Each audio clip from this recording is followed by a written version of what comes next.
Is it true that textures in games should never exceed 2K? Wrong. I don't know. The 2K police are coming. The 2K police. The 2K police. Wee, wee,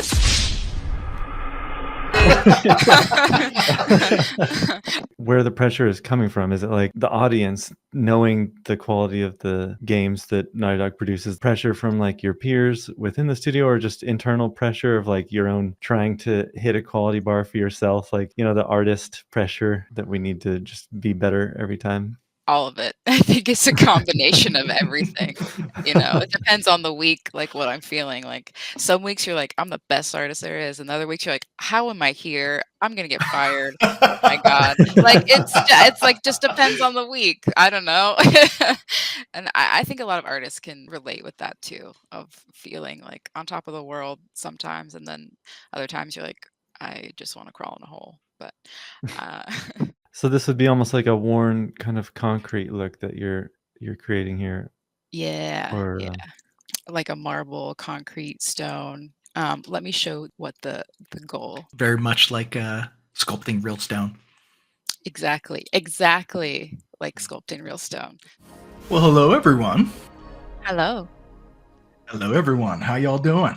Hi. Welcome to another edition of Sierra Division. We're going to be meeting with our good friend here, Sarah Swenson. She's Hello. going to be doing a wonderful presentation for us on sculpting today. So we're super excited about this. Been in the works here for a second, so we're really, really glad to be able to host her.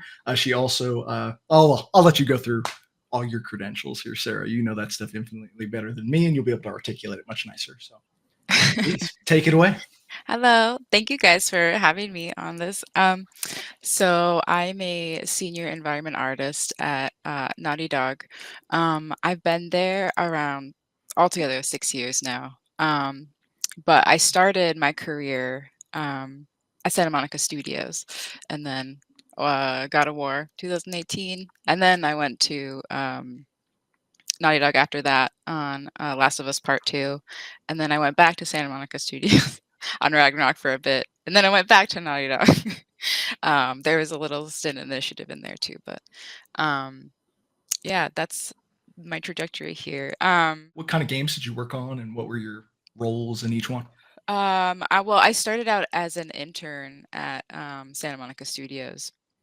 Outside of school, I went to Noman here in Los Angeles, and it was a super good school. I did like the 3-year program, and that was really helpful to like get me where I'm at.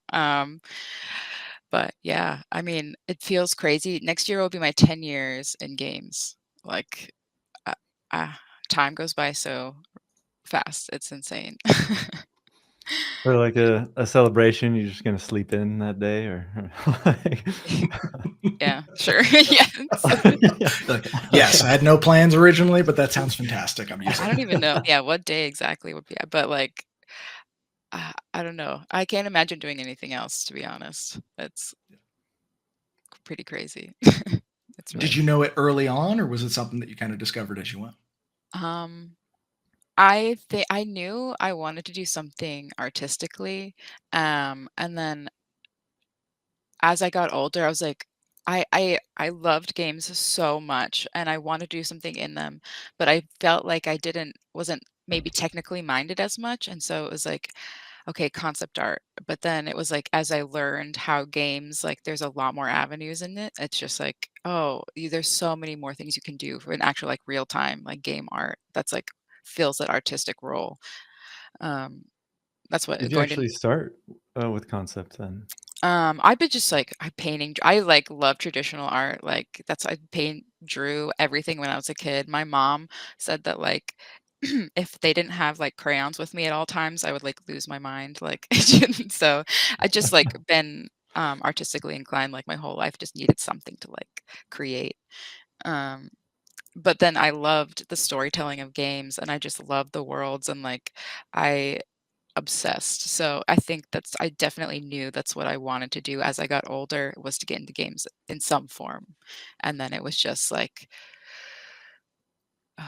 going to Noman, like I originally was going to do concept, and then I fell in love with like CG, and specifically like ZBrush and sculpting, and just became like super passionate about it, and like it just I think it's crazy how things happen because I didn't plan. Like I didn't know that I'd be at Santa Monica Studios outside of school, but I feel very lucky to have had that experience and be where I'm at. I love Night Dog a lot. Like I really love working at the studio for sure. And I feel creatively challenged like every day for sure.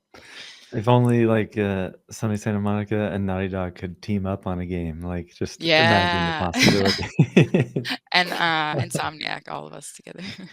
Yeah. Join forces, if you will. I skipped it a little bit, but maybe to rewind just slightly. I'm Greg from Sierra Division. I am the COO. I'm joined, as always, by my good friend, colleague, the master of all things beautiful here at Sierra Division, Mr. Jacob Norris. Jacob, how are you, my friend? Doing pretty good. Yeah, I was wondering. I was like, "Oh, that's fine. We can Just skip the completely intros. skip Everybody over knows us everything. by now." You Yeah, know, like I was they're telling not here Steph, for or us, you know? like I was telling Sarah before the stream even started. I was like, nobody's here for me. Not a single Yeah. soul. Not that's a bad thing. It's just that everybody's going to be here for Sarah because she Nah, has there's a one or wonderful two for us. for you There's guys. one or two. I'm sure you got some fans at Thank you. this You point, got some fans honestly. too. Oh yeah, Yeah. I doubt People it. I have love that doubts. radio voice, you know? serves its purpose. It serves its purpose. Yeah. So Yeah, of but the absolutely, studio, they're here for Sarah and the sculpting demo, and 100%. you got quite a few fans yourself these days. You immediately grabbed traction the second that I remember when Sarah made the announcement online on LinkedIn when she was talking about maybe doing mentorship with us. Immediately grabbed traction. Immediately, a bunch of people were interested. So I'm really, really excited to see the demo today, and I can tell that there's a bunch of people that are excited to see it as well. Yeah. Okay. Which is awesome. But if we can talk just for another second or two. So between the studios, so you left Naughty Dog for a second, went someplace else, came back. What was it that brought you back? Was it just opportunity? Was it preference for studio? Oh, well, maybe don't overshare too much, but No, you talk no. about the story. Um I think it was during the pandemic, and so I was at Santa Monica. So after I shipped Last of Us Part 2, I went back to Santa Monica Studios and was working on Ragnarok. But then the initiative, um, I went over for a bit after that from Santa Monica Studios, and it was it was nice working there. But like, Night Dog reached out, and I was like, I gotta go back. The call to Night Dog just it gets you. And I really really like the team, the environment team we have, and I really enjoy my coworkers a lot. And I think that like it's just like I can't imagine being anywhere else for a while. Honestly, I really like enjoy the the way that it pushes me at Naughty Dog to, and the way that I'm treated there is so great. Like I yeah. It was just something that like you just feel the call and it calls you back, I think. Yeah. Yeah. What do you think that they do? Because Naughty Dog obviously is consistently known for high quality stuff and Mm. having high quality artists, including yourself. And I think you kind of gave part of the answer to the question that I'm about to ask, where it's like, well, how do they attract such high level talent and keep such high level talent? You said you love it there. And so they obviously, it sounds like they got a pretty good Yeah. leadership team. But what do you Yeah. think, culture wise, what do you think that sets them apart that allows them to just consistently produce like high quality games and high quality art? Well, I mean, it's a push and pull. I mean, every day is not like fun, right? It's like you're pushing yourself and you're gonna be it's the pressure, I think, is what's hard for maybe some people to when you're in it, because there is such a high standard of quality that they're wanting you to meet, which is, and then like, but that's fine. Like we're all there, we all know like what we're here for, and that's what I enjoy. And I also like that they give you a lot of autonomy when you're working. Like um when I'm over something, like I'm able to like reach out to other departments and work with them, and that's really encouraged to like collaborate and like kind of make your own way and like push things. And so it's like those things are welcome. A lot of like, you have an idea, say it. Like you have something to bring to the table, let's do it. And so it's like everyone's able to like push these ideas. They're not really squandered, they're celebrated and pushed forward. Whereas like, some somewhere other places, maybe you wouldn't have that much collaboration opportunity to do that. Specifically where I've been at some places, like it's just like you're kind of like, this is what you do, and not really like able to just like have an idea and be able to push it and then talk to other departments and be like, hey, look at this thing that I push forward. And yeah, I think maybe that's a part of why NIDA can create such like high quality things, is because they allow it to like be created. Yeah. It's Yeah, not so like much where the idea comes from; it's that it's just a good idea. Yeah, exactly. yeah. Doesn't matter. And they know like everyone is so talented there. I think they put a lot of trust into each other. Mm. Like you can trust the person next to you is going to do their job, so you can just focus on what you're doing. Also, I don't know if it's the same way, but I remember when I started there, for the first month after they gave me the map that I was going to work on, I didn't even hear from anybody. I just was like, okay, I just started here. Like no one's talking to me. Am I doing okay? And I That's even the classic old way, the drop in. yeah, That if either you figure it out or not. yeah.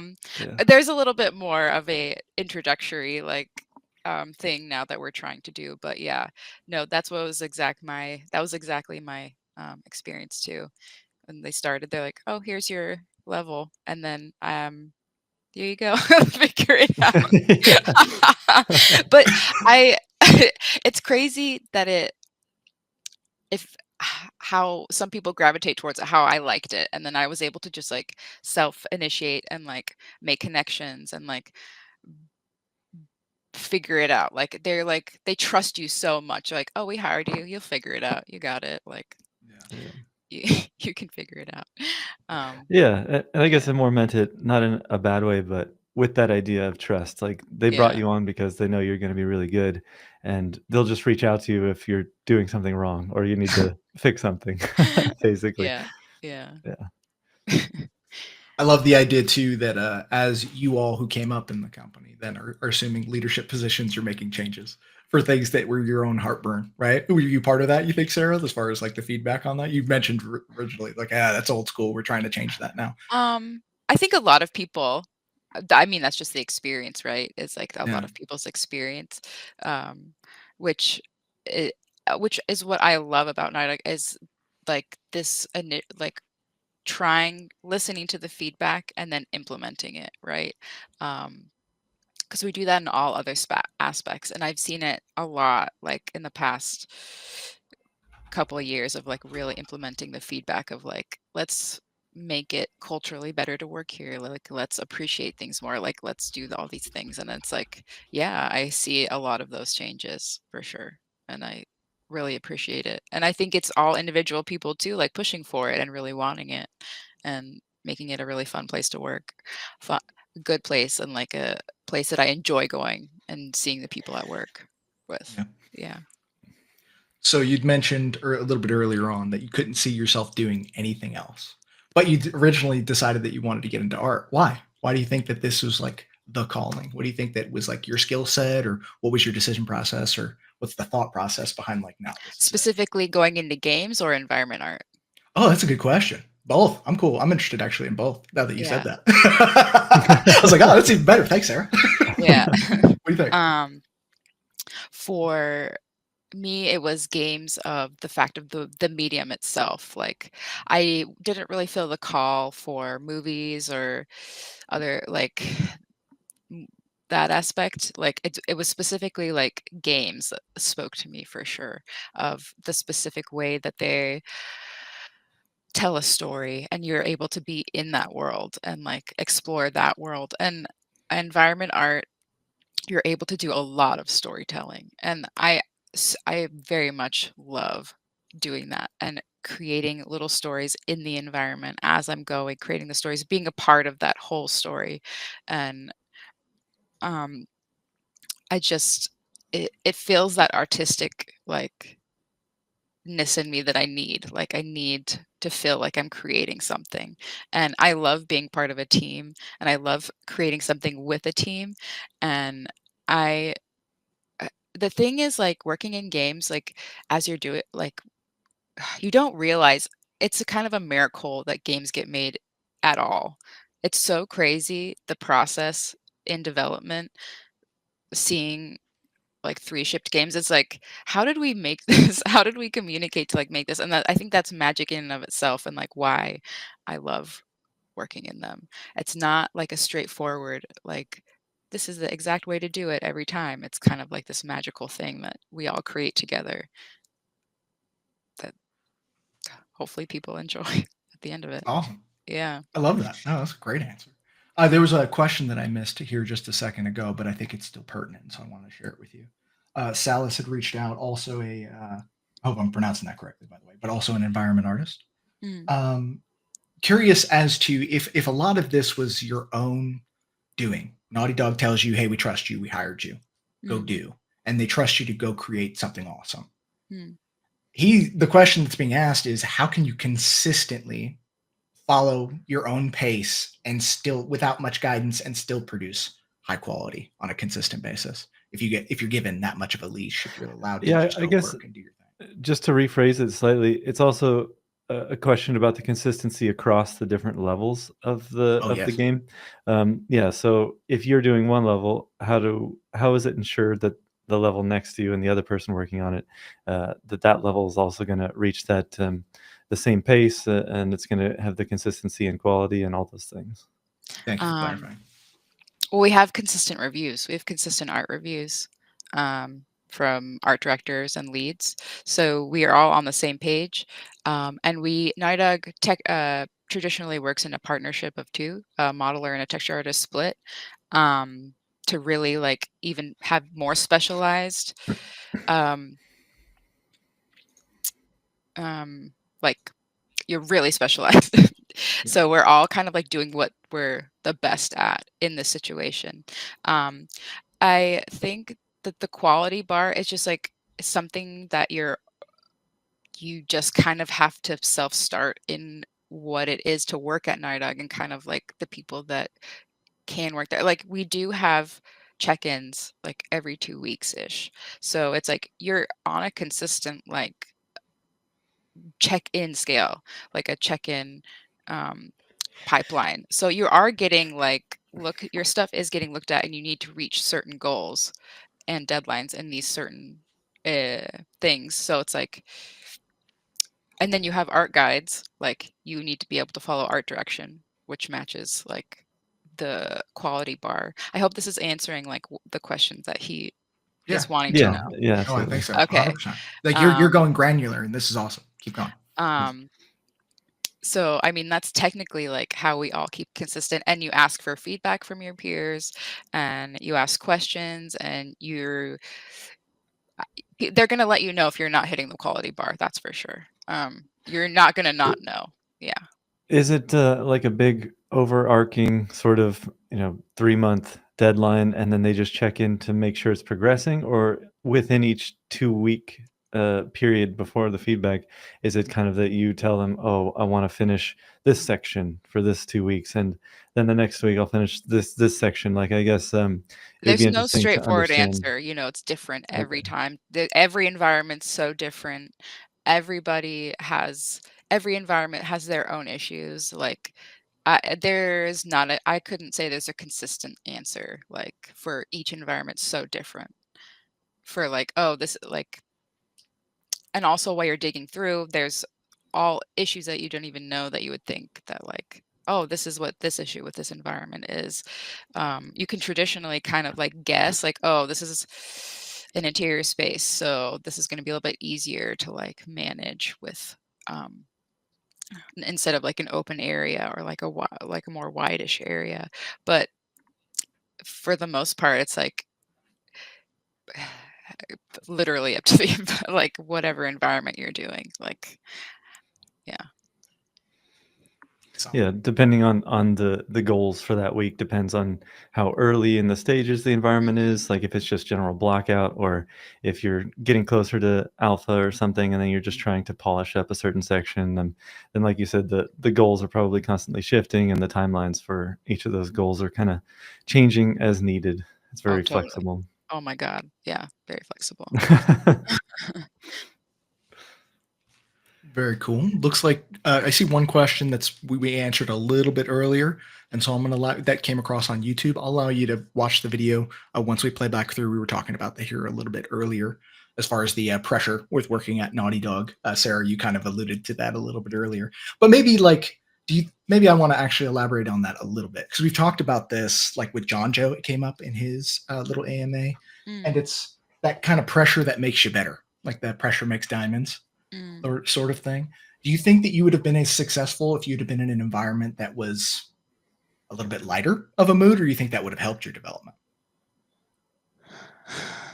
Um, I think that it's something that's like, um, I'm thinking of like Santa Monica Studios too, is they did feel about like that was like a little bit less pressure, I'd say. And that maybe it was because maybe I was more of a newer artist. Um, but the pressure here at night, I feel like definitely makes you better. Like it's like you feel like you want to contribute and you want to be like this, you want to do the best that you can for sure. And I think that it really like feels, I don't know. I think I think it's it's hard to explain as someone who really enjoys the pressure of it, and I kind of feel it like I need it a little bit to, and also just like I think it's also the people that you work around too are so talented and amazing that like I'm able to, and so nice too. It's like everyone that I work with, if you're like, "Can you help me with this?" They're like immediately, "Yes, let me help you. Let me help you figure it out." And it's like that also just makes you better in and of itself, is like the people that you're around. And Uh, I know yeah. we're talking a lot about the pressure. When that comes up, do you think uh, where the pressure is coming from? Is it like the just the audience knowing the quality of the games that Naughty Dog produces, the pressure to reveal something like that for the next game, or pressure from like your peers within the studio, or just internal pressure of like your own trying to hit a quality bar for yourself, like the artist pressure that we need to just be better every time. All of it. I think it's a combination of everything. You know, it depends on the week, like what I'm feeling. Like some weeks you're like, I'm the best artist there is, and other weeks you're like, how am I here? I'm gonna get fired. Oh my god. Like it's like just depends on the week. I don't know. Yeah, yeah. It's like never consistent. And I think a lot of artists can relate with that too, of feeling like on top of the world sometimes, and then other times you're like, I just want to crawl in a hole. But uh, um, uh, yeah. Yeah, definitely across the board, like everyone we've spoken with, and even the things I've expressed as well. Like it might almost be a part of who we are in becoming an artist, almost, is like there's some sort of need for expression that we've got. And then in that expression, like just always wanting to improve and do better, and comparing yourself to others, like maybe all these things kind of culminate into what makes an artist in the first place a lot of times. Mm. I don't know if you can have an artist that has like no self-doubt, like, because then if they already think they're really good, maybe you've never seen their artwork because they're actually really bad. Like Well, and also, like, if you don't think they need to get better, you won't, or like you need like look when you look at other person's artwork, you're like, oh my God, like could learn from this person. You can always like get better. And then there's always someone better than you. There's always someone worse than you. It's like there's such a gambit of like all of this as you learn your journey of artisticness, but also appreciating like where you fit in there, and like appreciating what you create and like your personal art for sure. yeah. How much of your journey was you teaching yourself? Or you sounds like you went to a phenomenal school, obviously in Noman. But how much of I that hope was that's that? a pressure cooker there. I'm talking about Yeah, that was work is a breeze comparatively to Noman. Oh my gosh. Oh, maybe you answered my question. I was about how much of that did you take from there? How much of that were you had to learn on your own? And I think like traditional art wise, myself, I taught myself a lot of traditional art.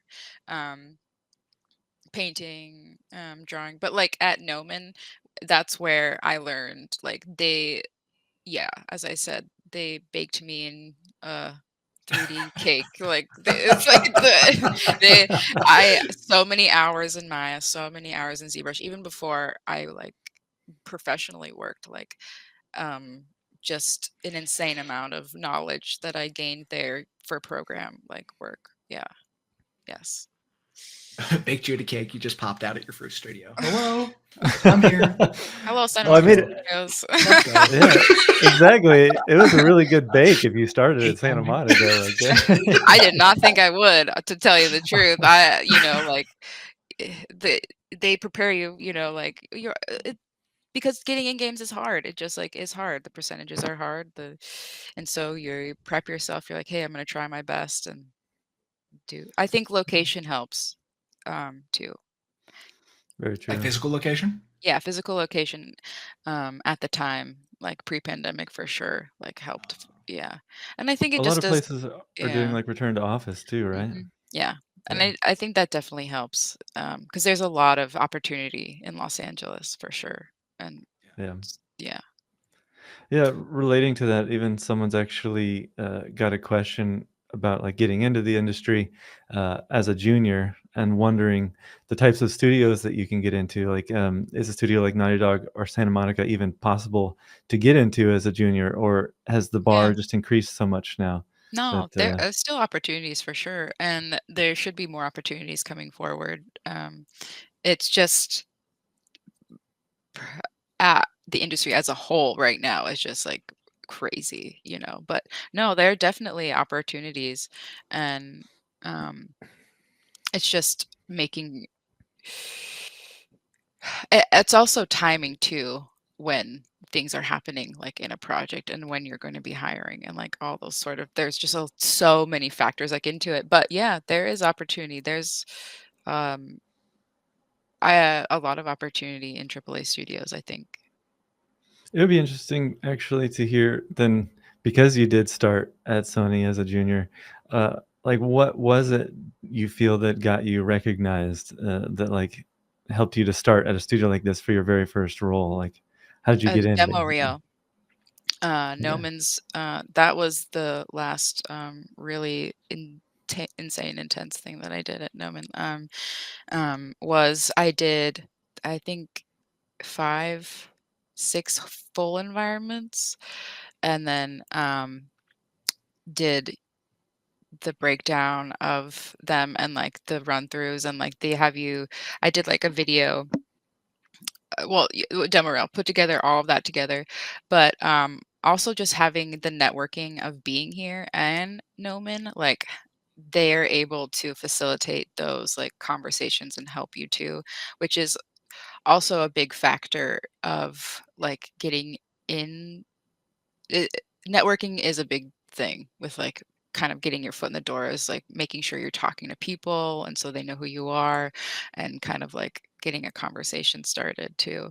um but also like just I think the demo reel is probably the biggest thing, is making sure that you have a full fleshed out work that they can see, like, okay, this is what they can do and this is like what we're looking for. um that was the With the demo reel, yeah, did you just apply directly, or was it the connection with Noman that they like it was introduced the you, or? connection with Noman. It was an internship. Yeah. Okay. And then that internship turned into an associate role. Yeah. Gotcha. Yeah, the networking, the connections, the Mhm. location, the Mhm. quality of the reel. So Mhm. there's It's a kind of a lot lot of of things that factors that all go came into into it. play. Mhm. Yeah, And then for the sure. timing, like you said too, because they have to be hiring and like ramping Timing. up. Yeah. I feel insanely lucky with the titles that kind of were coming after each other, like God of War and then Last of Us Part 2, just kind of like, oh, okay, go on this one. Oh, now you're on this one. And then just like the, just the role that just happened. And also, I mean, location helps in that too, since both of the studios are in Los Angeles. So, yeah. They're only like 15 minutes apart or something, or maybe even Like shorter. 30. I don't know. Okay. Maybe I just drive too During fast. Or... traffic. Where are you going over there? His Tesla has a fly mode. He's just gotcha. Okay. Bye. Later. I have a Jeep, so I'm grounded. Sorry. Just go off road. Do you do the old school Jeep, or are you doing like one of the newer model Jeeps? Nah, newer Jeep. The newer one. Yeah. Oh, okay. Well, it's a Wrangler. That still counts. The Wrangler, 2025. Yeah. I just upgraded. That's pretty sweet. Is it one with the hybrid edition or no? Like the partial hybrid? Mm-hmm. Oh. Yeah, how you know about that? I love hybrid. I'm a little bit of a dork for cars. There's a couple things that I'm a little bit of a dork for. And so that's one that I know a little bit about, but not a ton. Like I'm not like a gearhead by any means. I love working on the motorcycle, love going for rides on the motorcycle. So I like combustion engines. They're fun. Well, if you were in Los Angeles, you'd get a lot of time on the road. All right.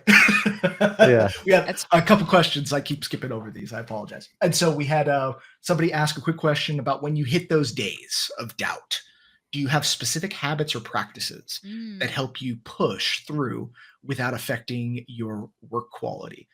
Yeah, that's a separate question. Never mind. I was thinking about combining two, but never mind. Go ahead and answer that one. Yeah, that's such a good question. I think it's being able to have like a support system around you, to have people be like, no, you're fine. You're doing okay. Like that's why I love my coworkers, is you be like, hey dude, I'm kind of struggling with this, like this issue kind of, and then they can help you, or just like the support of like, no dude, you're doing fine. You're doing totally fine. We're all in this together. We're gonna get it done. It's all right. In my personal life, I think in just art wise, I think that kind of just swirls into having like good self-talk habits to yourself. Like you're fine. you're doing fine. Like that's I feel like it's like a little bit more therapy talk than just like in the morning you do meditate, like I am good, I am worthy as an artist, like everything creating things is worth it no matter what it looks like. It's just like I don't know. That's my own personal things of like appreciating life and just kind of appreciating like creation in and of itself, and not thinking everything I make has to be insanely like perfect in what it is. But yeah. Like we were saying, that self-doubt is just kind of a part of being an artist, and everybody finds their own way of coping with that. Like Greg lifts and he works towards his strength, and like I think Alex is like fighting and stuff. Alex Beddoes, jiu-jitsu. Jiu-jitsu. I would love to. Absolutely love to. I'm kind of in between the two, like not full on fighting, but like working out and telling myself like I can do this, like it's cool, I got this. That's such a good point. Yeah, their life outside of art, and like I'm also a person that, like, I don't know, you take a walk outside and feel the sunshine on your face and you go, today's a beautiful day. Like, yeah. You're talking about personal says I just fight with my inner demons. Do you imagine yourself with a big sword cutting them off? Like they're like they're like, you suck, and you're like, you suck, and you like you suck back. It's all you. Yeah. You're just beating up you. Well, it's the bad guys inside that you go, shut up, dude. Yeah. There's lyrics to a song that says, arm your demons like soldiers and slay them. And I don't know the name of the song. Dang it. But like it totally resonates right there, to where it's like, yeah, I think some people have those bad internal dialogue, like what you were saying, and to where it's like they get the negative thinking and then you just go down that rabbit hole. And then there you stay. It's kind of what helps you push yourself and get through those difficult moments where you are struggling with like a new technique you're learning, or something at the studio is challenging you, and then you go home and take care of yourself and do your inner demon fights and monologues and workouts, and then you're like, all right, tomorrow is gonna be a better day, and you go back and do it again. I just remembered something that friend Melissa Smith told me. She was like, doing when you feel those uncomfortable doubt things, like you remind yourself like you're trying something new and you're like growing a new skill, and you're like you have to like reassure yourself and like, hey, you're learning something, like you're doing something positive. That just means that you're just learning something new, and that's totally fine. It's like, oh yeah, it's fine. Yeah, I heard a quote recently, like life starts at the edge of your comfort zone, uh, something along those lines, which basically is saying exactly like that. Like, you know, you're doing the right thing when you're pushing yourself and trying new things to the point where it starts to become a bit uncomfortable because it's new for you. Like, you don't have the experience with it yet to feel okay that what you're doing is either the right way of doing it, or like, yeah, if it's traveling, if it's artwork, if it's whatever it is, like, it's going to be uncomfortable. And so even, yeah, like using a direct comparison of working out and lifting weights, the first time you're lifting up weights, it's going to be incredibly heavy and you're going to feel terrible. It's going to feel like shit until you keep doing it. And then it gets easier and easier and you can lift more weight. And it's just, yeah, you become more comfortable with it. Yeah. Like this morning, I've never done this before, and I thought I was going to throw up, but I'm fine. You're doing okay. Yeah, I'm doing fine. Yeah. So another quick question. So there was, where was it? Let me scroll back to it here real quick. Okay, so Jordy had a quick question about how do you find the willpower to work on personal projects while you're working full time? I think it just depends on what part of the project or like what part of the production you're on. Because I think personal projects, like,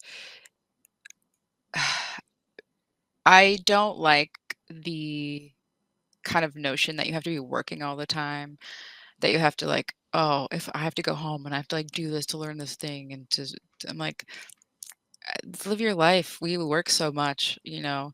I think what helps me is doing traditional art like outside of work, and really like just letting myself feel and like be an artist and like do that, and traditionally like like feel the paint on the canvas and like express myself in that way, and just like find your be happy in doing it, and not like forcing yourself to feel like you have to learn this new tech to like keep up with the whatever the latest thing is. It's like that's so much pressure, and I felt that pressure before a lot too, but it's for me, like, there's always gonna be new programs, there's always gonna be something, but, like, you if you train your eye and you know it looks good, you can't take that away. Like, you can put something in front of an artist, anything, and they're gonna make it look good, and so that's what's I tell people, and they're like, "Oh, I wanna really, really learn this program and this program." I'm like, "Yeah, okay,"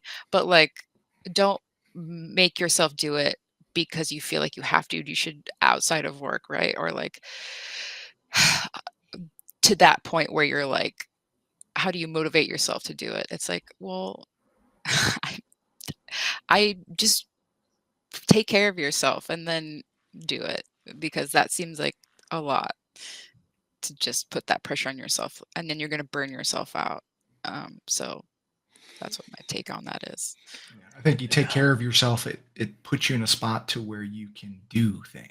Exactly. Versus like, I guess we kind of were talking about this just before the call, right? When you're injured, you can't really do the stuff you want to do. And so you Yeah. gotta heal up. And so your body's no different from your mental state. Your mental state is part of your wellness. And so if you're just beat down, body's maybe trying to tell you something. So maybe it's a way of identifying when you're on that edge, just like too much.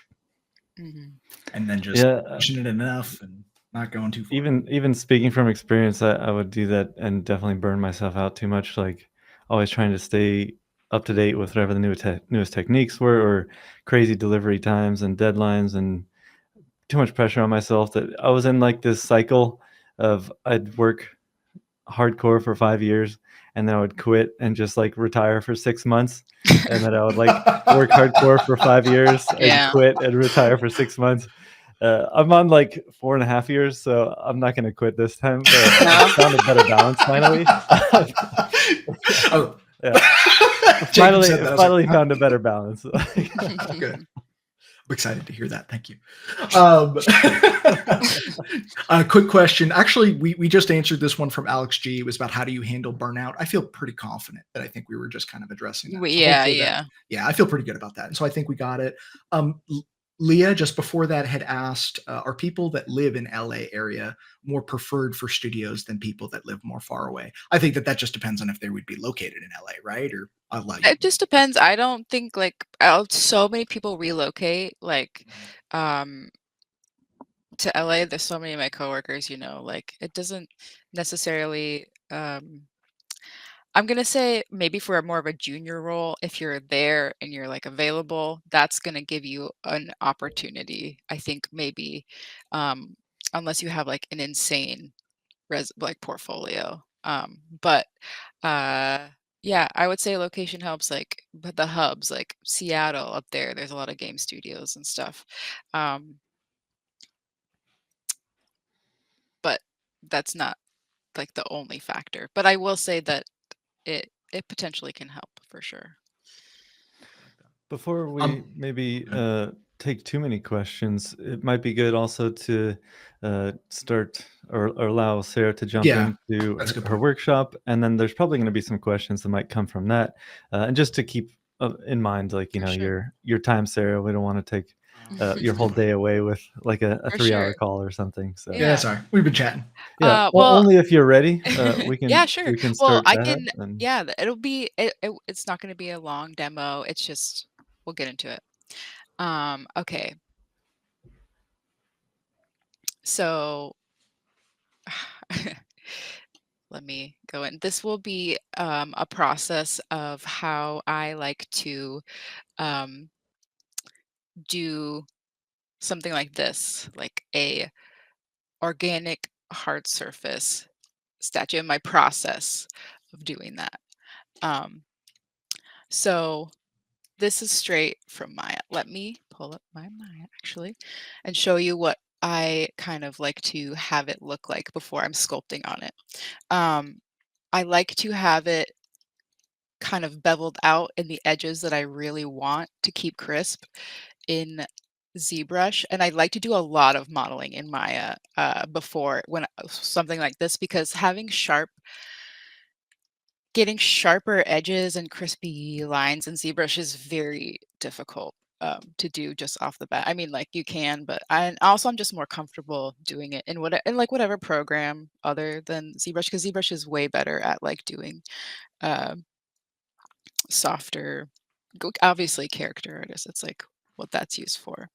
Um, what's mostly used for. So I like to start off with like a really like crispy base, and then I like to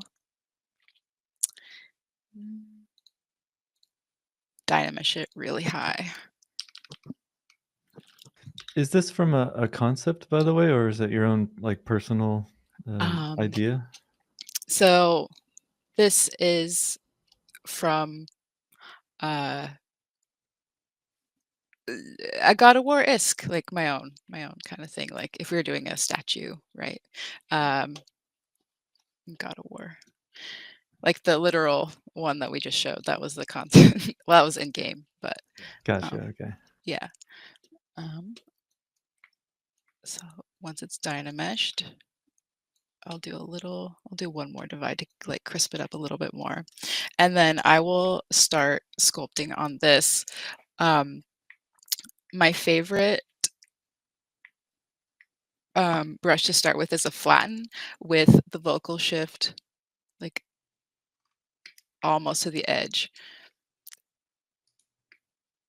And then you can get like super crispy edges.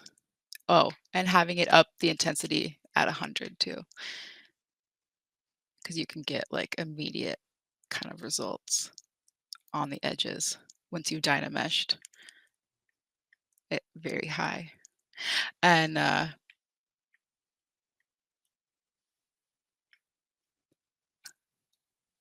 I could do this forever. It's fun.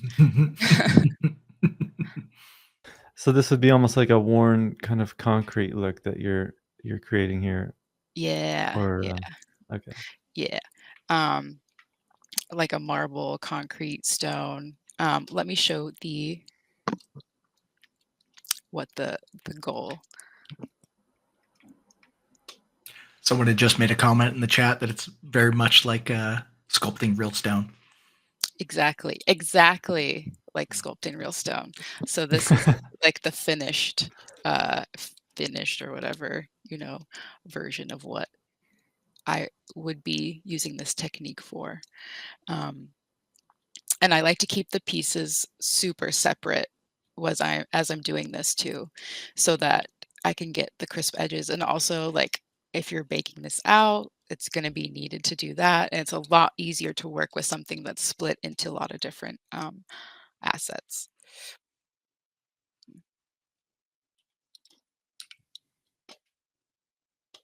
So it's a split up, yeah, yeah. So you can see how much it's split up, and even the body.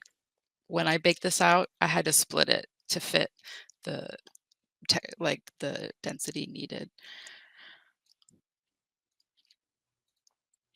One of our artists, Miroslav, had just hopped in and said separating the pieces makes sculpting so much easier. Oh my god, separate as much as you can. Like, even I would probably even separate, like, this out and the eye and that afterwards. Um, Let me show, like, comparatively to so this is the retopologized mesh. Comparatively to the one that I will sculpt on, it's kind of similar, but I want the edges, like, super beveled, like, in spaces where I want to be really crisp on the sides. So and then even nowadays, like, for this, if I was going for a nanite tech, it would look even way more different, just like decimated, right? In a and that's a whole other tutorial.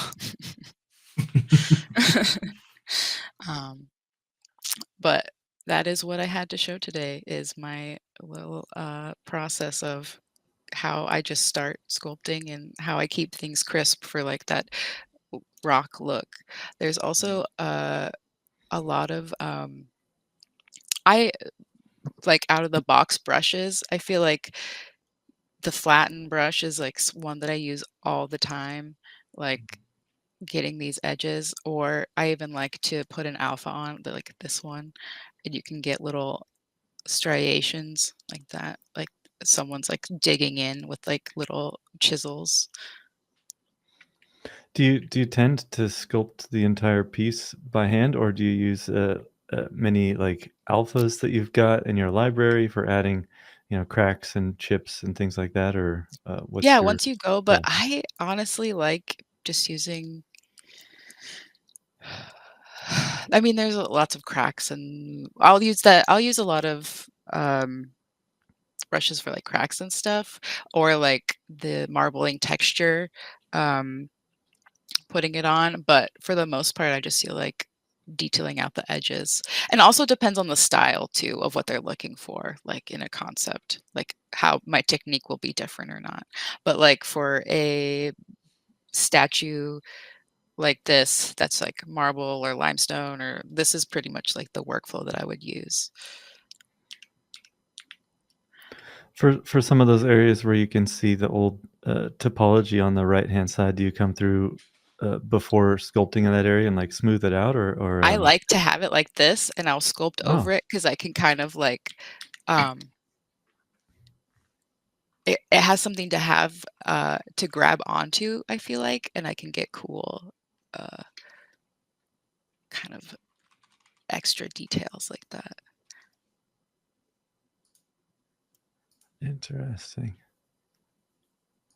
And I See, I'm feel over like here like, how can I get rid of those? And you're like, ooh, I really want those. Like, I want these because then as I can get more detail and it has something for the brush to grab onto, like the flatten and the trim dynamic, and I can get like sweet details like this, it's like someone's like stamping and like hammering on it, right?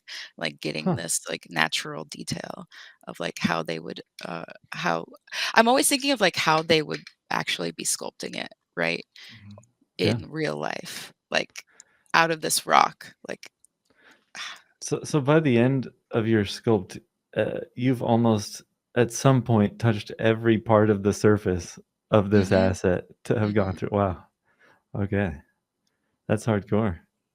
Man, Um, I feel like such a lazy sculptor after seeing what Jonjo did and now what Sarah's doing and like Ah, God, I've been slacking. Wow, who knew?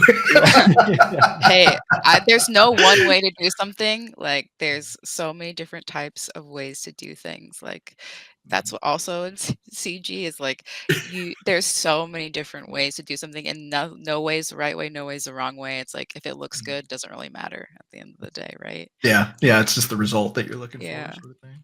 Yeah. Yeah, there's a couple questions rolling through about the sculpt process. If you don't mind taking a couple now, Yeah, we sure. could You give could them to you, read them Sarah. off to me. Yeah. Okay. Um, I guess the first one I see here comes from Pablo, and he's asking, could a Z remesher work instead of just retopologizing by hand? Oh yeah, you can do that for sure. There's so many different ways to do it than hand doing it because it takes so long to hand do it. Zero measure, um, a combination of decimation and zero measure with some hand tweaking. Um, I mean, there's just yeah, you use all the tools available to you, and every asset's different too, and comparatively, like to what the needs would be also. Like, would or what would the final poly density be for something like this in game? I guess, depending on if it's a background piece and it's further away or if it's closer up, of course. Just imagine maybe it's something you're gonna walk past, that it's like on a bridge or an archway or something as a decorative piece there. 45K. 45K. I like that And you I have would the push it exact answer. there, because yeah, there you go. There it is. Uh, uh, uh, and this, I would say, could be pushed even further now, like, but for the most part, like 45. Um, Depending on like how nanite tech keeps going, like 100K, like, but you wouldn't have baked textures. Like that would be, it would just be like you would have like the really high density mesh, and it would just be like decimated, right? Um, Yeah. Maybe it would be a combination probably of maybe like a layered material. You get some curvature or something that could help get you some edge wear on there mixed in with like tiling textures on top in the engine or something. mhm. Just depending on the Um, workflow you're doing for sure. yeah, it depends on So, the studio. There's like the yeah. the optimization they want. Like there's quite a different Mhm. ways it could be brought in as well. Just Or for depending. movies, you could just have like 15 UDIMs for this and all 4K textures, and it's 20 gigs just Yeah, for like, that. is it open world? Is it linear? And then in an area where you can really push it? Like, so many factors go into like every single asset that you're doing of the quality, and like there can be like a standard kind of thing, but yeah, I feel like every asset I do is always a different challenge or a different thing that's happening with it. Like especially like a hero asset, right? Like something that's like Yeah. needs specialized. Yeah. Yeah, we actually have a question as well about your Cintiq setup specifically. Is it like a specific stand that you're using that it's set up like that, or is it just the default legs and stuff? Because It's on an this IKEA person, stand, and it's just the default. okay, Yeah. yeah, I guess they're mentioning that they are often hunching over and getting like sore back pain. Is that like how do you go about handling that when you're sculpting? Um, yeah, I mean, it's just a habit of sitting more like this. Like how I don't know how are they hunching over like Yeah, exactly. Do they have it perfectly flat and are like this? Like Yeah, maybe. you can lift it up. They put the Cintiq on the bed, and then they're actually leaning over a pillow and like sculpting it. They're kind of are going like this, like a little column sculpting. I mean, when I get into the details, I do like lean really far forward Oh sometimes. yeah, Yeah. yeah. Oh, I can sometimes when imagine. I'm looking at a vert, I'm in my desk like this. I'm getting Yeah. the creases, and I'm like, oh, I can feel that. But I definitely make it a point to like take care of my back though.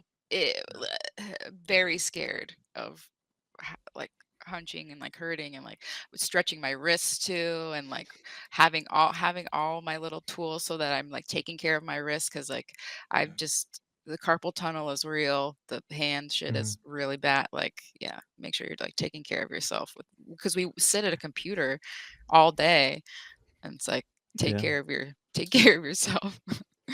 Don't hunch over the I can screen offer. anymore.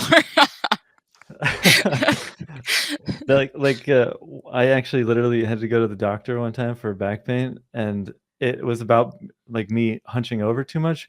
What they ended up doing to help reduce like my hunching as I was looking at the screen all the time is they actually put a piece of tape like on my back that reached from the point where you bend to the bottom of that to the top of that. So then that way, anytime I'd start to lean forward, I'd feel the tape stretching on my back, and it would like remind me to like, oh, Oh, okay, I gotta lean back and like fix my posture again. And it's almost just that small thing like that helps remind you in the moment, like, what are you doing? Like, a literal don't lean tape? forward too Oh much. my gosh.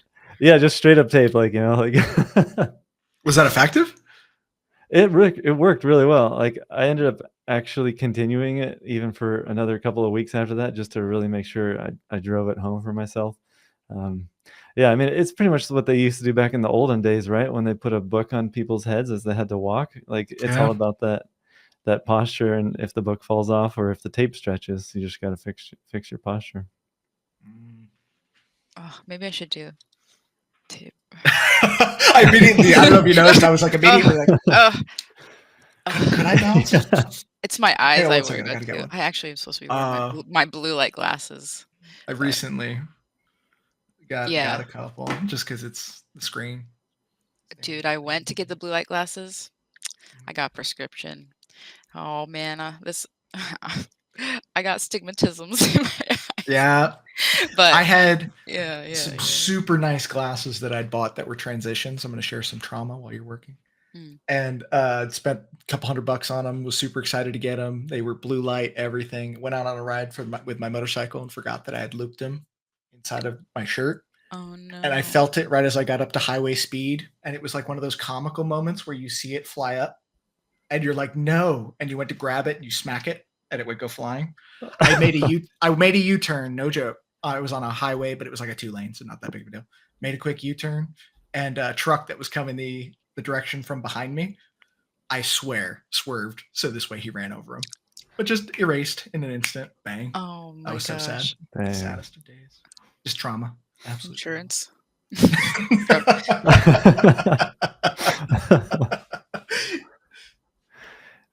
We also have a question here from Cole asking, do you find it easier to bevel by hand, or do you ever use like polish by UVs for base mesh or things along those lines? Yeah, I guess by hand, because it's like it's very specific edges that I want sometimes, but whatever that tool is, it sounds cool. I don't know. Yeah, in ZBrush, I wouldn't remember exactly where it is right now. Maybe it's under geometry, but then I think there's an option where you can use like polish or inflate and bevel. Yeah, clay polish. That's the one I'm thinking of. Oh, and so what he's asking, beveling in ZBrush and no, clay polish, I feel like unless you find a very specific like set of rule sets that you like, it kind of makes things real mushy. Mhm. But maybe to like start out, you could, but that's just this is just like what I enjoy of what I found my process. And that's the thing with like all of this is like, you might find something that works for you, like, and you can create some like really good like things with it. But for me, clay polish has never really like, I've never done an asset with clay polish like professionally that I've like used it on, I think, that I can Or think of. if I've ever used it, I think I just go right back over it and then do something else on top Exactly. of That's what I'm thinking. it. I'm like, I have not, yeah. I guess this is another one relating to, yeah, like the bake and the texture sizes. It's pretty broad, but is it true that textures in games should never exceed 2K? Wrong. I don't know. The 2K police are coming. The Like 2K police. The 2K Wee. I bet all tech artists want you to do that, but like, I think, well, next gen's like coming, and so it's like, no, I don't know. Like, I think pushing pipelines is something that, well, we're all going to be seeing soon. But for the most part, yeah, 2K to 1K to like some AO, like just literally put it down to 500. Like it it just depends on like how good it looks in game, and like an optimization at the end of a project too. Like things can get cut down like a lot. But in the yeah, beginning, like, and like you said, it's like if it's open world or if it's like a linear based game, or how many things are on screen at a given time. Are you indoors in an interior section, or are you outdoors on like a massive forest? But then if you're outdoors in a massive forest, is it like 3 trees being repeated a ton of times? So you could have a 4K texture and it would be fine. Like I guess it's definitely just relates to what console or PC that you're aiming to ship on, like what gen hardware you're aiming to ship on, and then the scale of the project that you're working on. I like BS Art says 8K everything. That's agree. if Let's we go. and I honestly Yeah. I really do kind of seriously mean that, because it's so much easier to down-res things than it is to up-res. Like if you get something at 8K and it's baked at that, It's like, sure, why you're going not? to eat up server space and like your PC is going to run out of memory instantly, but you can down-res it to 2K anytime you want, or 1K. That's what I feel like too. It's like, why in substance, like I'm gonna bake out as high as possible and then get it down to what I need. But maybe it's subconscious, but I feel like it looks crisper. I don't know. Yeah, I think it actually does. I agree with that. Next question. You want me to ask this one here, Jacob? Yeah. If you got one lined up. Take a few more here. Jordy had a question about how do you get better at giving time estimates when assigned work? Is it just experience? Whenever I give myself an estimate, it always ends up being double what I thought. Well, if that's the case, you worked out the math exactly, Jordy. You gotta double it. What you think, double it. Yeah, and add 2 extra days. Like, is that the honest answer, or did you have a? No, that's honest. Like, double it, add 2 extra days. I love it. I haven't had like, okay, I kind of just get told like, hey, this is when it's due, so I don't really get a chance to like choose. Yeah. So, but when I used to get asked how long, I think it just takes experience on like exactly what you're doing. But like, I feel like environments are never done. Like I like want to add dust in the corner. It's like, when am I ever gonna like reach a place where I feel like it's gonna be like, oh, I finished this. Assets are a little bit easier to like gauge, but like whole environments, who the heck knows? Like those, they're just insane, and they can spiral into so many different things. What I was talking about earlier of like issues that you didn't even think would imagine pop up. And so that like, you're like, well, this is gonna take another 3 weeks to figure this out, or like this is going to sink up all my time for like 3 days. And so it's very hard to gauge, especially in production. But there's just like deadlines you got to meet. Yeah, it's always better to estimate more time than you think you're going to need, because you never know when your PC is going to crash, or when the new engine software that your company's got you using now is going to have all kinds of errors or problems, and your imports don't go well, or yeah, like you don't quite understand the process for setting up the shaders, or even maybe you know all those things, but you're on your way there and you're in Los Angeles, and then there's a car accident in front of you, and then you're in traffic for 6 hours. So now Oh it's going my to take you gosh. another day. Like, so it's always Yeah, better to like overestimate and that's why I then say add 2 deliver. days. Yes. Yeah, Add 2 yeah, days. exactly. It'll be used up in traffic in LA.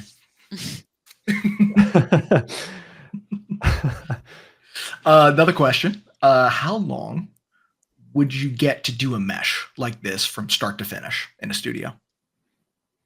It depends on the God, it just depends on the studio. It depends on how big this is. It depends. So something like this,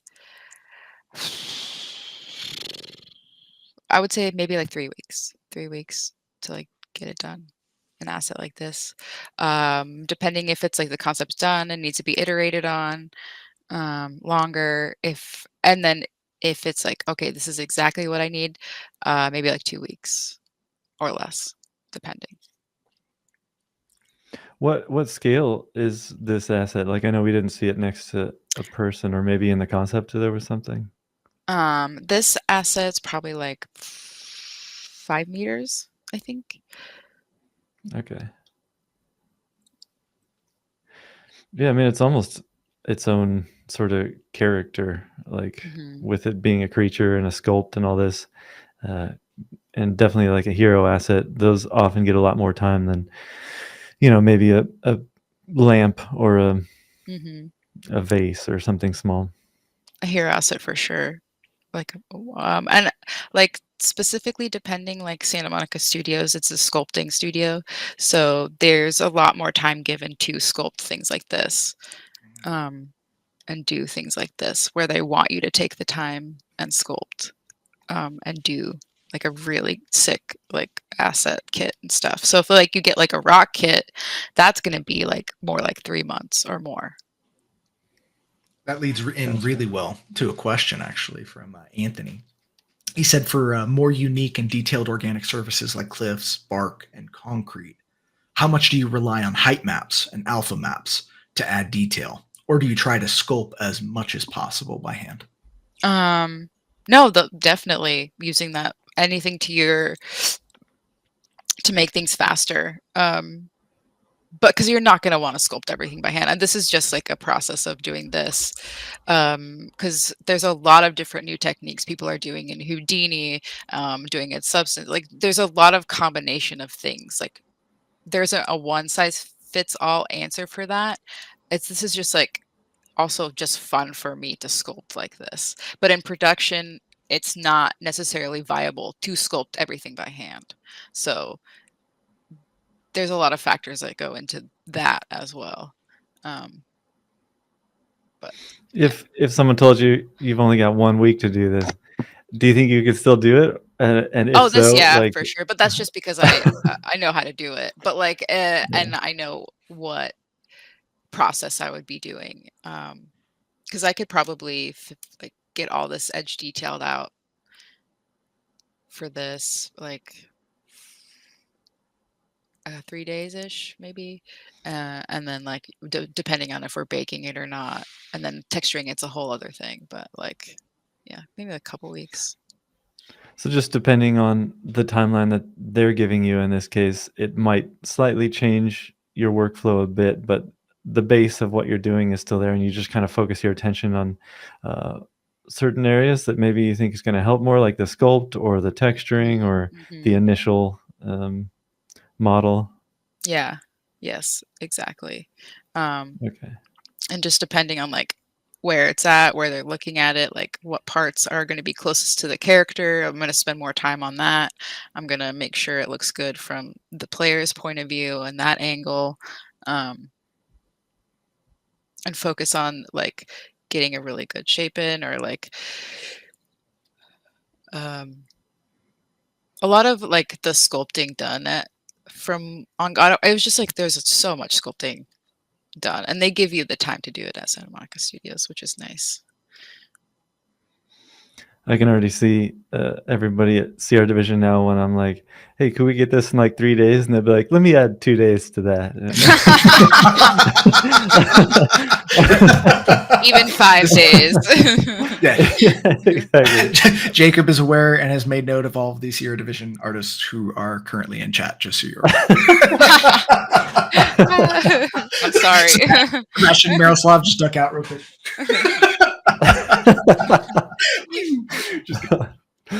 All of my estimates will be 2 days shorter now. You've already accounted for it. Can I get your help, Jacob, with the next couple real quick, just so this way you can make sure that they get asked correctly? Thank you, sir. Yeah. Which one are you looking at right now? I guess in Discord or Nibir, in Discord. From Nibir, and then the next one's Ahmed Taha. Nabir is asking that would you use trim sheets for this type of asset, or would it generally be all hand sculpted and baked with that?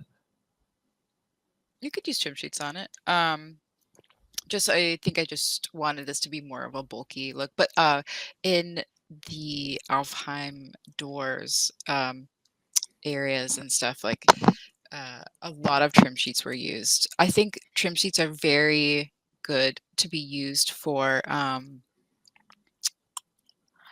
an environment, like blending in the environments and corners and everything. But like for something like this, I enjoy like sculpting it and then tiling textures over it, having tiling.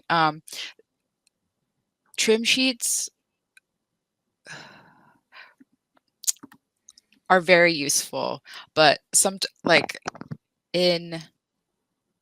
I know Insomniac has like a super good workflow with trim sheets, and it's like very specialized. I just haven't done. I'm a modeler. I don't use trim sheets a lot. I'm sorry. I don't. I'm gonna make the whole thing. I'm gonna model it. I'm gonna sculpt it. So, well, I guess because at Naughty Dog there is this material artist modeler relationship. Would the material artist generally tell you beforehand when they feel something might benefit more from trim sheets, or how do you guys plan out what yeah, will or totally. won't use them? Yeah. Okay. I think it's a lot more straightforward in realistic environments. A lot like trim sheets are way more viable with realistic environments and used way more. I'm going to be sculpting way less in realistic environments because you can get a lot done with trim sheets and that type of texture workflow.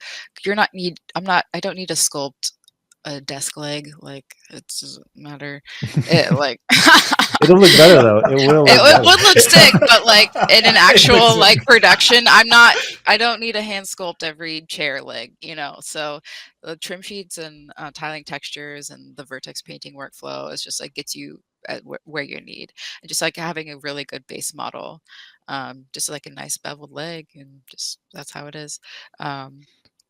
Yeah. In a situation like this where you are doing so much edge damage, how would that be accounted for generally if you are using trim sheets?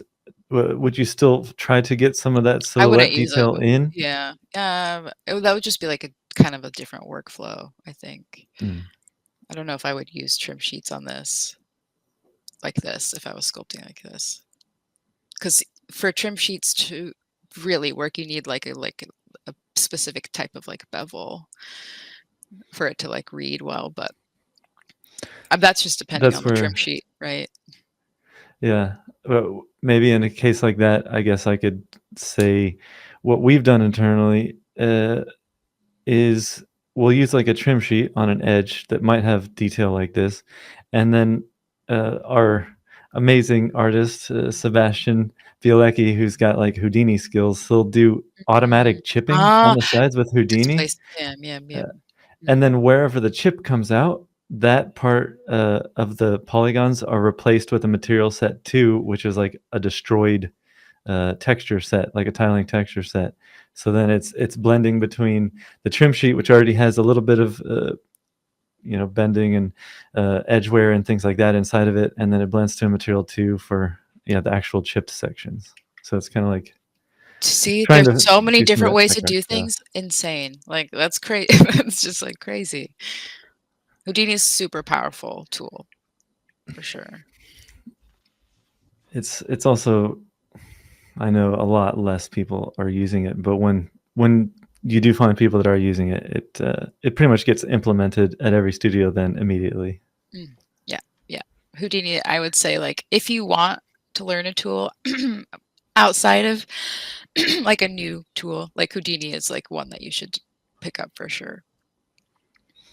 Besides like the Here's a basics. question that not sure if you've Googled this or looked into this area of the world to be able to say much about it, but oftentimes in Thailand, would a sculpture like this be made out of wood or rock? Well, I guess we could just Google that real quick and Not sure. see what we come up with. Yeah, if I was doing wood, it would be a very different type of workflow.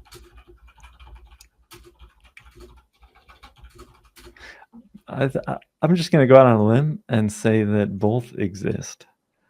And it depends. It depends how long you want it to last for. Is it something for the government that it's going to be around for a very long time, or is it something that's going to be in your front yard and it's just a nice decoration that somebody got at the store? Because wood will definitely fade much faster. Are they asking if they should make it in wood or stone, or so there's just two questions: is Thai asset made out of wood? Is Thai sculpt wood or rock? So I rephrased it a bit with what I felt was the question. But I guess we can move on from that one. Are we at Pablo? That sounds correct. Yeah, to me. Yeah, we're at Pablo. If you want to give this one a go. Yeah, I got it. So edge damage sometimes looks generic. How much should you rely on tile textures to get this basalt look, for instance? And how much should you try to sculpt something closer to how basalt breaks in an asset like this one? I don't know. I want somebody to clip just that. It's brilliant. Are they saying like the trim detailing looks generic in the fact of like because they're tiling generic trim texturing, or like I'm curious to like are they saying that what I'm doing like it feels generic, or if there's certain things that feel generic for them when they're doing their art, like because I feel like what I'm doing, like when you're hand sculpting something, that helps with the less generic look of it, right? When you're like because you can, like, if you have like a tiling trim set, or if you have that, there it can be like edgeware or whatever. But having the basalt look, I mean, like that's just up to your sculpting skills and making sure you have your reference up and you're breaking it out and you're chipping it and you're going off your reference. And I think it also is depending. So he was asking like, should you be doing this a certain way of like basalt? But it's like it depends on the styling of the art direction. Like, are they looking for hyper realism? Then you're gonna want to like maybe go get skeins of basalt and like make brushes out of those and like do that. Or are they looking for like a more of a stylized like kind of sculpt that's matching in the art direction of what they're looking for? So I don't know if it's like a standard one answer fits all for like doing a basalt look or whatever, you know. Looks like there was one that we might have skipped over. I'm going to do my best to ask this one, unless you feel more comfortable with it, Jacob. That's the one for Ahmed Taha. Let me go back to it here real quick. There it is. So as an environment artist, I think it's meant as an environment artist today, do you find it's important to get into designer to get a rule as an environment artist? Or maybe you can focus on something, or maybe two things, like hard surface, maybe environment work to get a rule?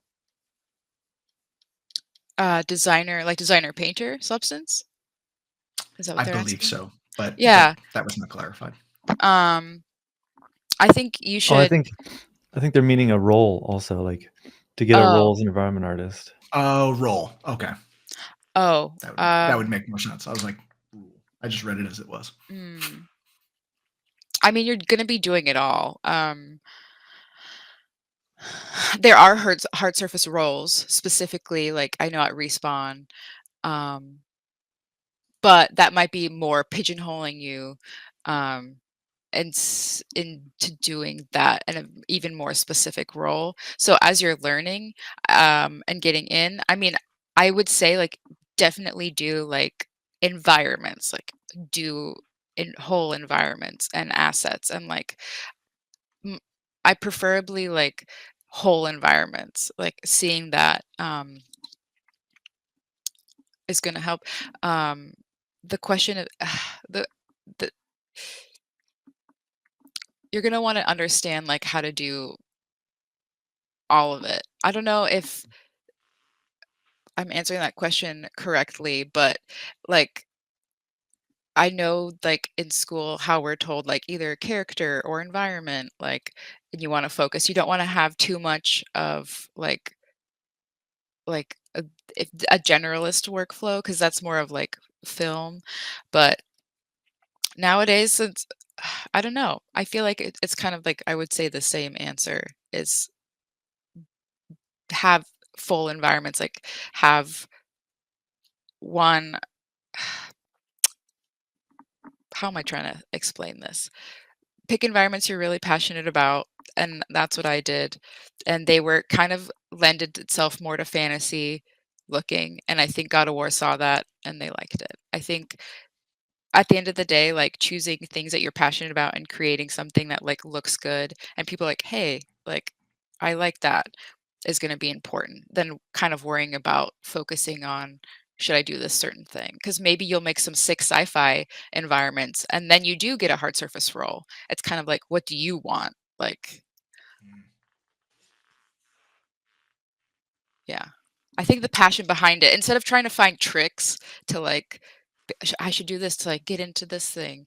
It's like I think they could feel the passion, like, I can feel the passion when someone, like, does something right, and they're, like, passionate about it, and they're like, "I really, like this because 'cause we're all artists, and, like, I think that's what matters kind of at the end of it, of, like, getting a job is, like, you're creating something that looks really sick, and you're passionate about it, and then people can see that, and they're like, "Okay, this person is, like we want this person environment art-wise."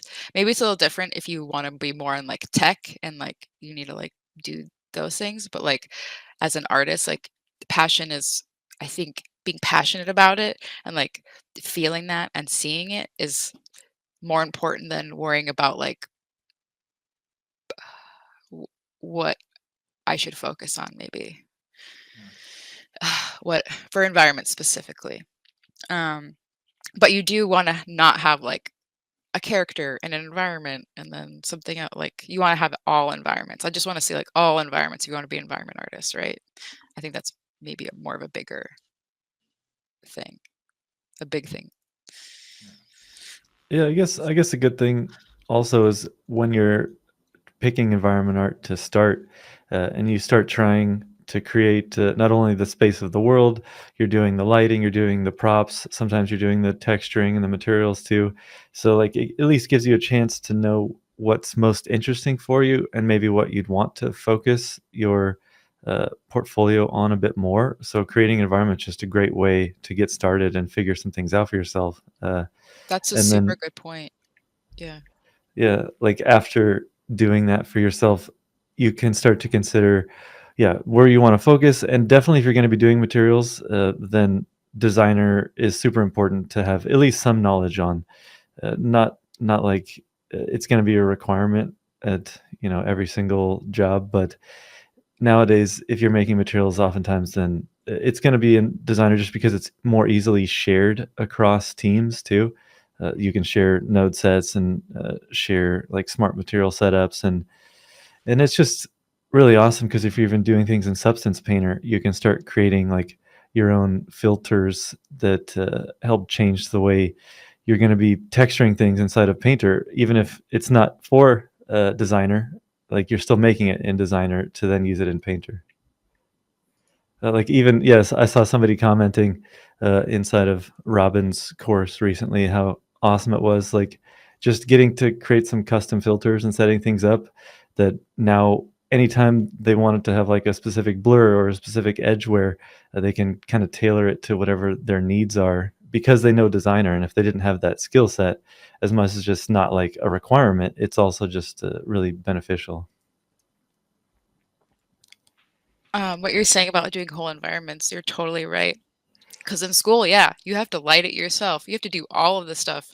I was animating little birds flying around. Like, you learn so much about the processes, and like maybe you'll fall in love with lighting. There's so many like lighting positions too, like that you can do at studios that like are really sought after because there isn't a lot of like specialized lighters, like cinematic lighting, in-game lighting, like um, and also like Even a lot effects in of general. Like, okay, yeah.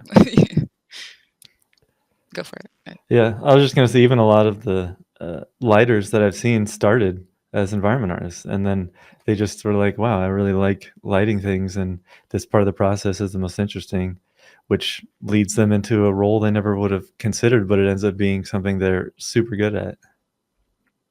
Oh yeah, totally. And you would have never like known unless you started doing it. Did the whole environment. Like I don't do I wish I did a little bit more like of because I was doing effects, I was figuring out the fire, I was doing little particles, you know, in my environments. And it's like now I literally just model all the time, every day, all day. We'll take a couple more here just to be respectful of your time. We'll probably For sure. probably about two more, I think, and then we'll probably call it as long as they're not too Yeah, crazy. sounds good. There was one that I skipped over from a little bit earlier. It was from Rita. They had asked, what was your learning curve like when starting with sculpting? Ooh. ZBrush is a beast in and of itself. Um, I would say the learning curve is just like getting used to the program and then just spending CG. Well, 3D programs for me was a little bit of a hurdle because I had only been a traditional artist before that. So I would say it was like a good 6 months ish for me to just like get into like how to use these programs well, for sure, without using them ever before. Um, and then specifically like ZBrush. But I couldn't tell you exactly like the learning curve of it, but ZBrush is a little bit harder to pick up as a program. Um, in general, the user base is not as it's easier now, but I think I might be an edge case because I really do like ZBrush, and I picked it up pretty quickly. Because I enjoy the artistic like sculpting aspect of it, and it's really tactile. And so if you like sculpt in general and traditional art, you'll probably pick it up a lot faster. Yeah, I was about to ask if you felt that was because of how much you do traditional art and how much you enjoy it. Yeah, Or do you whereas think like that's Maya was honestly way more of a hurdle. That was a year for me to feel comfortable like in it, really. But ZBrush was a way more comfortable program for me. Yeah. yeah. All right, last one. Jacob, you want to do the honors of the last one, or at least picking the last one? I could read it too. Yeah, let me see.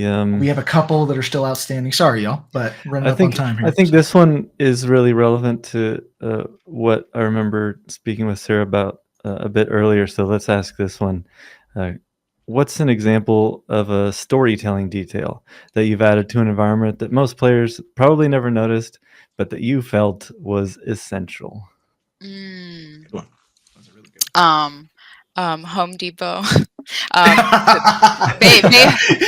In Last of Us Part 2, in so many, I feel like everything in Last of Us Part 2, I put in so much thought into what I was doing. So in Bay Hardware, there's the little Halloween section because like um it's started in September, and they start putting out the decorations for Halloween right before September. So I'm like, we gotta have the freaking Home Depot Halloween section, and we gotta.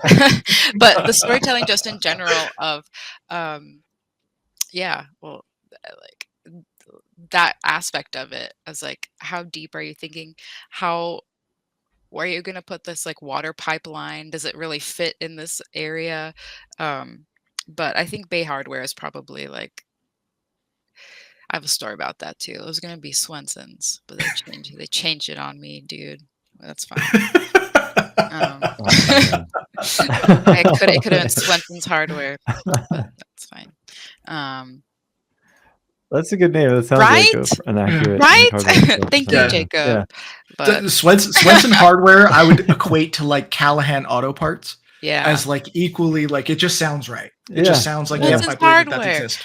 No, they exist. Texture Artist had it in already. You know what? It's fine. I was relegated to Swenson's roof patch, so there you go. So it's what you could get. Like it's what I could get. It's still my name's still in there, but it's just I'm roof patch now. I'm Swenson's roof patch. You look in the.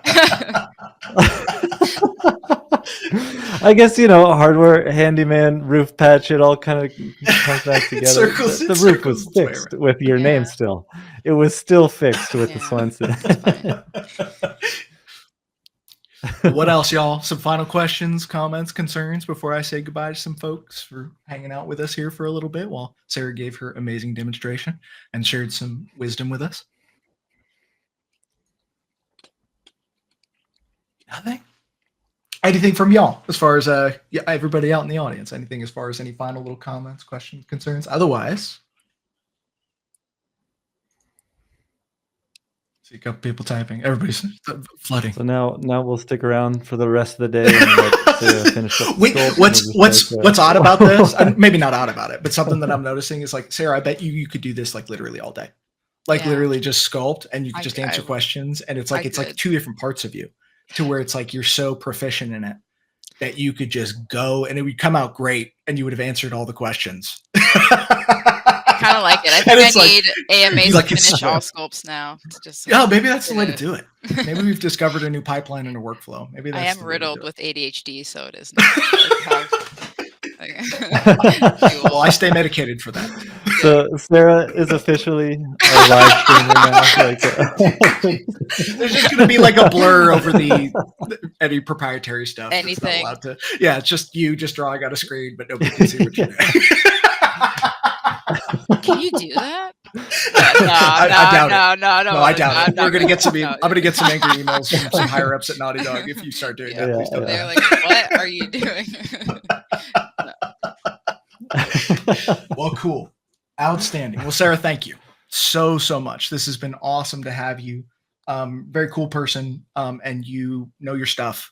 And what's also really great is I feel like you've shared today some stuff that I think could help artists not only professionally, but also can help them professionally indirectly by them just making some good choices and putting themselves in places to where they're able to perform at a high level. And so cool stuff. So thank you. This has been awesome. It's been a lot of fun to get to talk to you, get to know you a little bit better. So I appreciate you taking the time. Oh, thank you. It was really fun. I didn't throw up once, so I'm good. That comes later. Here's a delayed effect. Okay. That's so after. John and Gabe probably didn't tell you about it. It just takes a while. Okay. Yeah, later. Gotcha. Yes. We'll tell you when the cameras are officially cut. And you're good. Yeah. Then you're good to go. That's how you do it. Okay, cool. Well, everyone, thank you so very much for tuning in today for Sarah Swenson's demonstration on sculpting. This has been super exciting, really, really fun to do. And I appreciate all your guys' questions, comments, concerns, thoughts, jokes, expressing feelings. Everything that you've shared today has been absolutely fantastic. So thank you. We appreciate you, as always, from our friends here at Sierra Division, our whole team. Thank you for being part of this. We appreciate you. If you're interested in learning more from Sarah, she does have a mentorship with Sierra Division Academy. You're welcome to check it out. Also, if you're interested in the gear, we have a website now, shopsierradivision.com, if I'm not mistaken. So you're welcome to check it out. But do your things. Do your things, folks. We appreciate you. Thank you so much. No, not to bewilder this anymore. And so I hope you have a great rest of your day. If you're looking for anything, you need any help, you know where to find us. we'll leave you to it. Thank you so much, folks. Have a great rest of your day.